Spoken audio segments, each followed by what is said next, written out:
보통의 가정에서도 그러는지 모르겠지만 우리 가정에서는 우리 딸에게 공부로 1등을 해라 이렇게 이야기를 하지 않습니다. 그러나 기본적으로 알아야 할 것에 대해서는 알아야 한다라고 이야기를 하고 그것만이라도 좀 제발 제대로 알기를 원하면서 그렇게 이야기를 하죠. 예를 들면 우리나라 역사에 대해서 뭐 알아야 하는 부분들이 있죠. 너무 멀리 가지 말고 가장 가까운 곳에서부터 이야기하면 조선왕조가 몇 년 동안 이어졌는가? 몇 년 동안 이어졌죠? 조선왕조가? 저기요 네? 학생 아직 조선왕조 안 배웠어요. 읽었잖아요 그 책에서 이씨 조선 그 조선왕조 500년. 네. 우리 드라마로 조선왕조. 그러니까 이거는 뭐 배웠다 안 배웠다를 떠나서 조선왕조가 몇 년 동안 이어졌는가 하면 500년 정도 이어졌다라고 하는 것을 우리는 기본적으로 정말 상식적으로 아는 거예요. 이거는 시험에도 안 나와요. 하지만 왜 우리가 알아야 되는가? 사실은 이 대단한 게 뭐냐면 어느 세계에도 500년 동안 한 저기가 그 500년을 이어서 그렇게 나라를 통치한 적이 없다 그래요. 우리나라가 최초인 거예요. 한 그 성에서 계속 그 이씨면 그 이씨 조선이 500년을 그렇게 다스렸다고 하는 게 사실은 뭐 별거 아닌 것 같은데 어마어마한 일을 우리나라에서 했다라고 하는 거죠. 어쨌든 그렇게 알고 있고 또 한글은 어느 왕이 만드셨는가? 세종대왕. 집현전에 학자들과 함께 그러니까 훈민정음 그렇게 한글을 창제하신 왕이 세종대왕이라고 하는 거는 누구나 다 아는 거니까 우리가 또 알아야 할 부분들이고요. 일제 강점기 때 보면 열사와 의사가 있습니다. 그렇죠? 우리가 유관순 열사라고 하고 안중근 의사라고 하죠. 그러면 열사와 의사의 차이는 무엇인가? 쉽게 이야기하면 열사는 그냥 맨몸으로 무기 없이 의사는 무기나 뭐 그런 것 이씨. 그래서 안중근 의사는 뭐였죠? 총을 쐈나요? 도시락 폭탄을 터뜨렸나요? 수류탄을 했나요? 어쨌든 뭐 윤봉길 의사가 그러면 저거였나요? 바보. 그 수류 뭐죠? 도시락통인가 뭐 아무튼 헷갈리는데. 그러니까 아무튼 뭐 그런 무기들을 들고 저항하신 분들을 의사라고 하고 그냥 맨몸으로 유관순 그 누나처럼 이렇게 그냥 막 대한독립 만세 할머니라고 그러기엔 좀 그렇잖아. 어쨌든 그래서 유관순 누나는 열사라고 우리가 유관순 열사라고 그렇게 이야기를 합니다. 지난번에 몇 년 됐죠? 아이돌 연예인 중에 그 사진 보고서 뭐 안중근 의사 누구고 뭐 누구냐 이런 거 맞추는 거 있었는데 그 친구들이 그 너무 장난스럽게 아무렇지도 않게 너무 장난스럽게 했다가 아주 큰 논란이 인 적이 있어요. 매우 민감한 부분이잖아요. 그렇죠? 그런데 그 민감성도 모르고 기본적으로 알아야 되는 것도 몰라서 그런 일들이 벌어지게 된 건데요. 마찬가지로 우리가 그리스도인이라고 하면서 성경에 대해서도 모르고 하나님에 대해서도 모른다면 어떻게 되는 걸까요?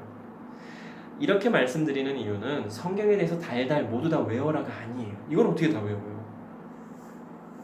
또 다 알 수도 없는 하나님에 대해서 어떻게 다 알라고 하는 것도 아니에요. 다만 기본적으로 알아야 되는 것에 대해서는 우리가 알아야 한다라고 하는 것이죠. 학생이라면 그리고 학생을 벗어나서 이제 청소년기를 벗어나서 이제 성인이 되고 또 사람이라면 누구나 다 기본적으로 알고 있는 것에 대해서 알고 있듯이 그렇죠. 기독교인이라고 하는 나도 우리도 기독교인이라고 한다면 누구나가 다 기본적으로 알고 있는 것에 대해서 알고 있어야 한다라고 하는 것입니다. 천지창조 누가 하셨습니까? 하나님. 최초의 범죄자는 누구예요? 인류의 최초의 범죄자. 범죄자라면 살인이야? 그게 이제 그 다른 거예요. 그러니까 인류의 최초의 범죄자는 누구예요? 선악과를 누가 먼저 먹었어요? 하와. 그리고 아담. 그래서 아담과 하와가 최초의 범죄자라고 하고 조금 더 냉정하게 하면 하와가 이제 최초의 범죄자인 거죠. 하나님의 법을 어긴 최초의 사람은 하와예요. 그렇죠? 그러면 말씀하신 대로 최초의 살인자는 누구예요? 가인. 가인이 누구예요? 아담과 하와의 아들. 첫째. 아벨 주제. 가인과 아벨 중에 요거는 질문이 없던 건데 그래서 다시 또 세 번째 아들을 얻었죠. 아담과 하와가 그 이름이 뭐예요? 셋. 어우 좋아요. 기억력. 자, 또 이제 질문이 들어갑니다. 구원은 어떻게 해야 맞습니까? 예수님 오신 예수님을 믿으면. 그렇죠. 사실은 이렇게 질문하면 질문이 조금 잘못된 거예요. 되게 짓궂게 질문하는 거예요. 그러니까 구원을 어떻게 한번 받습니까? 구원을 어떻게 해서 받을 수 있는 게 아니에요. 그렇죠. 구원받을 수 있는 방법은 딱 하나예요. 하나님의 은혜. 우리가 오늘 예배 드리면서 찬양 불러줘서 말씀 전에 은혜로만 들어가네. 정말로 은혜가 아니면 우리는 구원받을 수가 없는 거예요. 하나님의 말씀하신 대로 외아들 예수 그리스도의 십자가의 보혈의 은혜가 아니고서는 우리는 구원을 받을 수가 없는 것입니다. 그런데도 예수 믿으면 복 받는다, 예수 믿으면 뭐 천국 간다, 구원받는다 이렇게 잘못 가르치는 사람들이 적지 않다라고 하는 것입니다. 근데 하나님의 은혜는 다 내렸는데 그것이 그러니까 봐봐요. 뭐지? 믿기만 하면 구원받는 거예요? 헷갈리죠? 아니 봐봐요. 그러니까 믿기만 하면 그러면 그 믿음은 누가 주시는데? 그러니까 믿는다라고 할 때 그 믿음을 누가 주시느냐? 하나님이 주시죠. 그리고 사실은 그 믿음이라고 하는 게 내가 믿겠다고 해서 믿어지는 게 아니잖아요. 그 믿음을 하나님께서 주셔야 믿음이 생기는 거고 이게 참 좀 어려운 부분이긴 하지만 제가 믿습니다 해서 믿어지는 건 아니란 말이에요. 그렇죠? 그래서 그 주시는 믿음을 통해서 믿을 때에 우리에게 구원이 이루어지는 건데 그러면 이 믿는다라고 할 때 무엇을 믿는 것인가? 우리가 또 생각을 해봐야 될 겁니다. 창조주 되시는 하나님, 모든 만물의 주관자 되시고 통치하시는 통치자 하나님, 또 우리의 모든 죄를 속하기 위해서 이 땅 위에 오신 예수 그리스도, 그리고 예수님의 십자가 지신 그 사건, 또 성령 하나님의 교통하심과 인도하심, 결국은 삼위일체 되시는 하나님에 대한 믿음을 말하는 거예요. 여기에서 말하는 믿음은 그러니까 단순히 예수 그리스도를 믿습니다, 십자가를 믿습니다 이게 아니라 정말로 삼위일체 되시는 하나님의 그 모든 역사하심과 모든 것을 믿을 때에 우리가 믿는다라고 고백을 하게 되는 거죠. 이것을 제외하고는 구원은 있을 수가 없는 것입니다. 예를 들면 이렇게 얘기하시는 분들 계세요. 헌금 많이 하면 구원 받습니까? 아니죠. 천국 갑니까? 아니에요. 봉사 많이 하고 선하고 착한 일 많이 하면 천국 가요? 구원 받아요? 그렇지 않아요. 몇 주 전에도 계속 말씀드렸습니다만 마태복음 7장 21절에 뭐라고 말씀하셨어요? 예수님께서 주여 주여 하는 자마다 다 천국에 들어갈 것이 아니요 하늘에 계신 내 아버지의 뜻대로 행하는 자라야 들어가리라.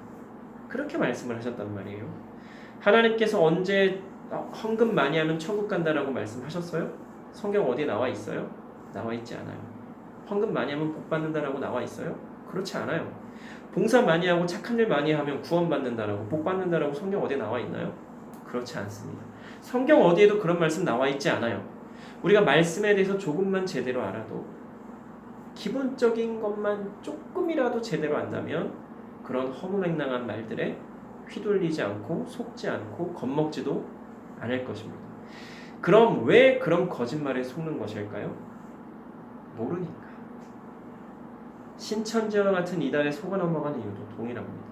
성경에 대해서 알긴 알아요. 그런데 제대로 정확히 몰라요. 그래서 속아 넘어가는 거예요. 그럴듯한데 하고 이거 들어봤는데 그게 그거였어? 하고 이렇게 넘어가는 거예요. 말씀에 대해서 기본적인 것만 제대로 알아도 많이 알아야 된다는 게 아니에요. 전체를 다 알아야 된다는 게 아니에요. 단 한 절의 말씀만 안다고 해도 그 말씀에 대해서 제대로 안다면 말도 안 되는 해석이나 적용에 속아 넘어가지 않는다라고 하는 겁니다. 구약 창세기부터 신약 요한계시록까지 무엇을 말씀하고 있습니까? 하나님에 대해서 말씀하고 있어요. 그러면 어떤 하나님? 사랑의 하나님. 하나님의 사랑에 대해서 전체 성경에 그렇게 나와 있는데 누구를 향한 사랑입니까? 우리, 나. 그 말씀의 핵심 요한복음 3장 16절로 17절에 아주 잘 나와 있어요. 그렇죠? 우리가 또 너무나 잘 아는 말씀 하나님이 세상을 이처럼 사랑하사 그 말씀. 그리고 요한일서 4장 10절과 16절에 사랑의 하나님에 대해서 또 잘 기술이 되어 있습니다. 그리고 예수님께서 하신 여러 말씀에도 잘 나와 있고요. 또 구약 신약 말씀 안에 모두 다 너무나 잘 나와 있습니다. 중요한 것은 우리가 말씀을 읽을 때에 하나님의 사랑에 대해서 알 수 있다는 하는 것입니다. 내가 직접 읽어야만 돼요. 계속 이렇게 좋은 말씀, 설교, 좋은 책 아무리 읽어도 소용이 없어요. 뭘 읽어야 돼요? 성경. 누가? 나 스스로가. 그래야 사랑의 하나님에 대한 그 사랑을 알 수가 있다라고 하는 거예요. 읽을 때에 많이 읽지 않아도 괜찮아요. 정독을 하지 않아도 괜찮아요. 여기 읽다 저기 읽다 레위기 같은 거 너무 어려워요. 건너뛰어도 상관없어요. 중요한 것은 읽는 거예요. 그리고 묻는 거예요. 하나님 왜 하나님께 물어야 돼요? 성경의 원작자가 누구세요? 하나님이시니까 원작자이신 하나님께 물어야죠. 하나님 이 말씀 너무 어려운데요. 이 말씀 잘 이해가 안 돼요. 이게 도대체 무슨 말씀이죠? 왜 이렇게 말씀하셨어요? 그런데 신기한 건 우리가 그렇게 말씀 읽고 하나님께 질문할 때에 하나님께서 답을 주신다라고 하는 거예요. 요나를 보세요. 요나 어떤 인물이었습니까? 죄송한 표현이지만 그는 하나님께 대놓고 개겼던 인물이에요. 이런 표현에서 좀 죄송해요. 하지만 사실이에요. 3번씩이나. 그런데도 하나님께서는 그런 요나를 사용하신다라고 하는 거죠. 당시 상황을 보면 하나님께서 요나에게 니느웨에 가서 그들의 악행에 대해서 경고하라고 이제 명령하신 거예요. 근데 요나가 어디로 가요? 다시스라고 하는 곳으로 도망가려고 요바에서 배를 타고 가요. 이 니느웨는 어떤 곳인가? 아수르라고 들어봤죠. 이스라엘이 남과 북으로 나뉘었을 때 북이스라엘을 멸망시킨 나라가 아수르입니다. 그리고 아수르라고 하는 이 나라는 이스라엘의 북쪽에 이제 위치해 있는데 굉장히 이스라엘을 괴롭게 했던 나라 중에 하나인 거예요. 그리고 그 악행은 말로 할 수 없을 정도로 대단했고요. 그리고 이 나라가 너무나 부강한 나라여서 아무튼 어마어마한 아무튼 성을 짓고 막 그렇게 살았던 나라예요. 그러니까 이 요나 입장에서는 아수르에 가서 니느웨는 아수르의 수도였거든요. 그러니까 니느웨에 가서 그렇게 너네들 하나님께서 경고하셨어. 회개하지 않으면 니네 멸망당할 거야. 이 말 하고 싶었을까요? 안 하고 싶었을까요? 안 하고 싶었겠죠. 그러니까 지금으로 보면 그거예요. 우리를 괴롭게 하는 만약에 뭐 일제 강점기 시대에 일본에 가서 예언아, 너 일본에 가서 내 말을 전해라. 그러면 전하고 싶어요? 안 전하고 싶어요? 솔직히. 전하고 싶어요. 에이, 솔직히는 나를 막 괴롭게 하고 힘들게 하는데 전하고 싶지 않죠. 도망가고 싶죠. 걔네들 멸망하기를 원하죠. 사실은 너무나 괴롭게 하는데. 근데 어쨌든 그렇게 이제 도망간 요나를 하나님께서는 큰 물고기 뱃속에서 3일 동안 있게 하시면서 다시 요나가 회개하고 돌아오도록 하십니다. 그런데 문제는 우리가 말씀에서도 읽었지만 니느웨는 며칠 길을 돌아다닐 정도로 큰 성읍이에요. 3일 길. 그런데 요나가 하루만 외치고 다녔던 거예요. 얘들아, 그것도 뭐 크게 했는지 모르겠어요. 니네들 이렇게 하면 멸망당할 거야. 막 작게 했을지도 몰라. 그런데 사람들이 정말 어떻게 알아들었는지 막 회개하기 시작하고 왕의 귀까지 들어가서 그게 왕이 이제 조서를 내려서 다 회개해라. 그래 가축까지도 막 금식시키고 그렇게 했을 때 하나님께서 그들을 용서해 주시죠. 근데 이때 요나가 뭐라 그래요? 하나님한테. 하나님, 이게 어떻게 된 일이에요? 멸망시키신다고 하셨잖아요. 근데 왜 멸망 안 시키세요?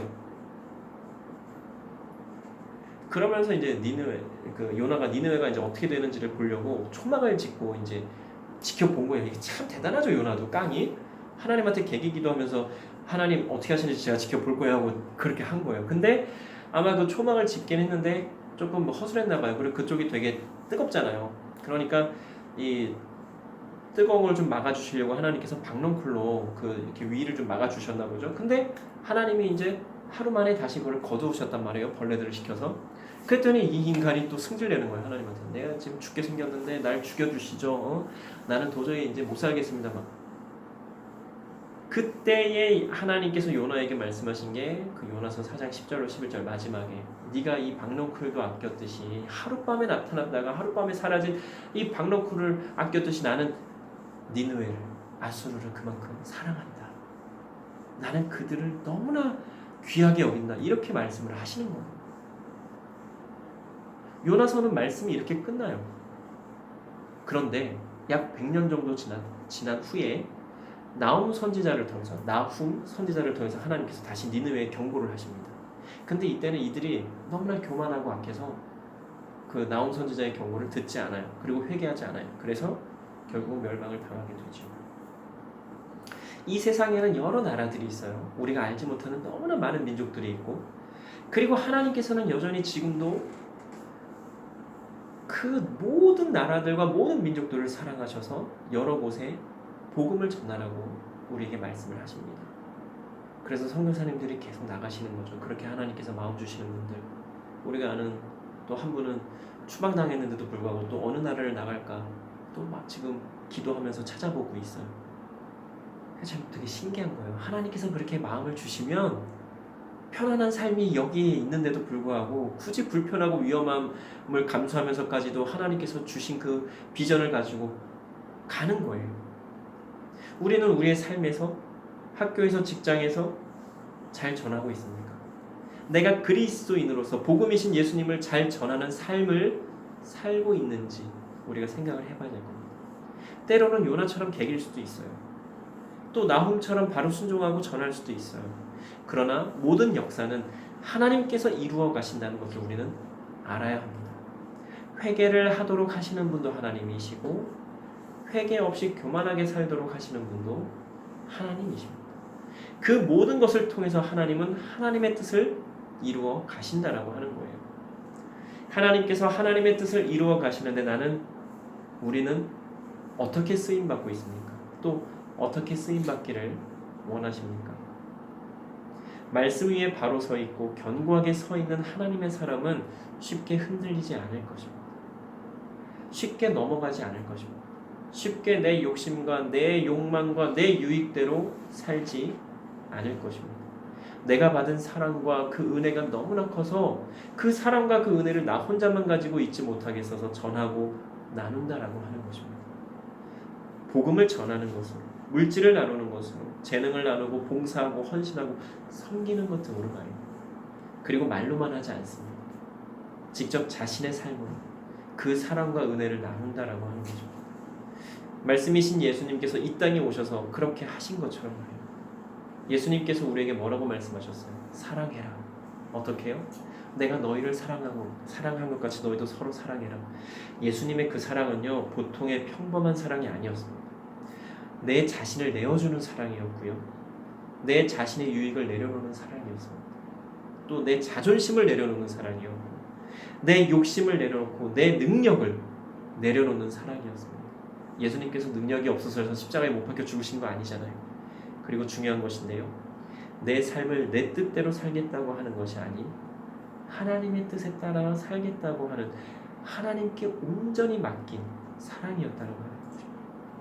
결국에는 나보다 남을 더 사랑하는 사랑이었던 것입니다. 하나님께서 우리를 그렇게 지금도 사랑해 주고 계시죠. 그런데 그렇게 사랑하실 수 있는 이유는 하나님은 정말로 사랑이 충만하신 분이기 때문에 그렇습니다. 하나님 안에 충만한 사랑이 없다면 우리를 향하신 그 사랑은 불가능할 것입니다. 충만하다는 게 어떤 거예요? 그냥 이렇게 차고 이렇게 가득 이렇게 차랑차랑 찬 게 충만한 거예요? 그렇지 않아요. 충만한 거는 차고 넘치는 거예요. 그냥 가득 차 있는 게 아니라 계속해서 찬 게 아니라 계속해서 넘치는 거예요.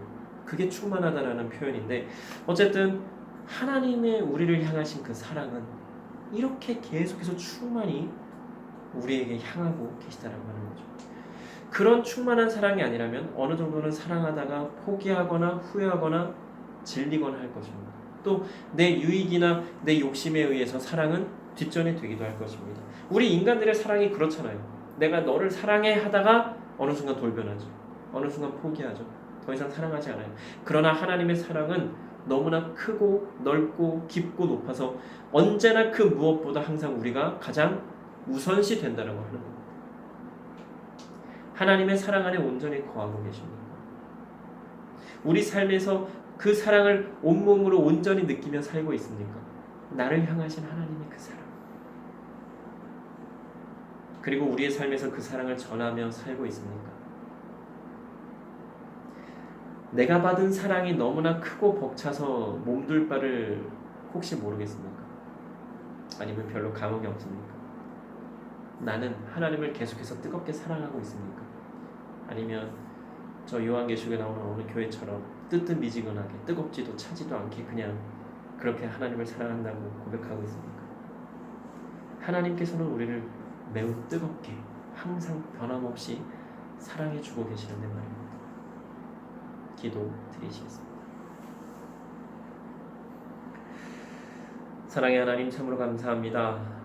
말씀을 통해서 하나님께서는 나만을 사랑하시는 것이 아니라 어떻게 저럴 수 있을까 하는 그런 인간들까지도 사랑하신다고 하는 것을 다시금 깨닫게 하여 주시니 참으로 감사를 드립니다.